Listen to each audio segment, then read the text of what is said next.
guys, this is Alyssa. For my visual learning, I am going to show you guys how to create a Polaroid picture using Photoshop. So first, I'm going to go to File, New, and I'm going to label this Polaroid demo. And I'm going to make it 8.5 by 11. Always make sure your resolution is 300 to get a clear picture. You want your image to be the best resolution it can. So first, create a new layer, and I'm going to label that layer Polaroid. And you're going to select the rectangle marquee tool and create a vertical rectangle. So you have your running ants, and we're going to go up to Edit, Fill, and pick a color. You can use any color. I'm going to use blue. It's easy to see and tell apart the differences. And I always make sure I save my documents because I don't want to lose my work. Once you have your blue background, create another layer, and I'm going to label this white box. This is where your photo will be placed. So in your Polaroid, you have an even frame at the top, and it's always a little bigger at the bottom. So you can hold that down, make your box. We are going to repeat the steps with the edit fill, but we're going to use a white color. So hit Command D and that will get your running ants gone. Now you can find an image. I'm going to go on Facebook and pick a picture.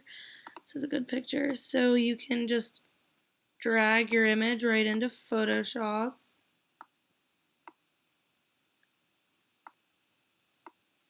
I'm going to make sure to label that.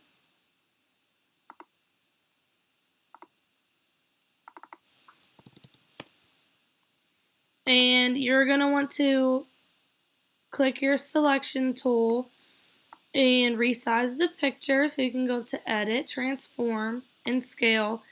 And always make sure to hold down Shift when you're dragging your image bigger so it doesn't morph the proportions or anything. And once you have it all scaled out, you can... I always lower the opacity of the photo because then you can see where you want to line it up.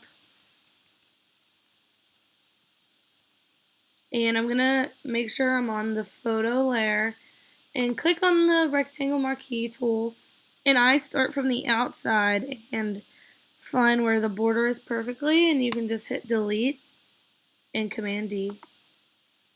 And starting from the outside, it's easier because then you can line it up perfectly. So now I'm going to make that opacity 100. I'm going to save it. And I go back to my white box and go down to this Effects tab and hit Drop Shadow. I always add a drop shadow because it gives the photo some depth.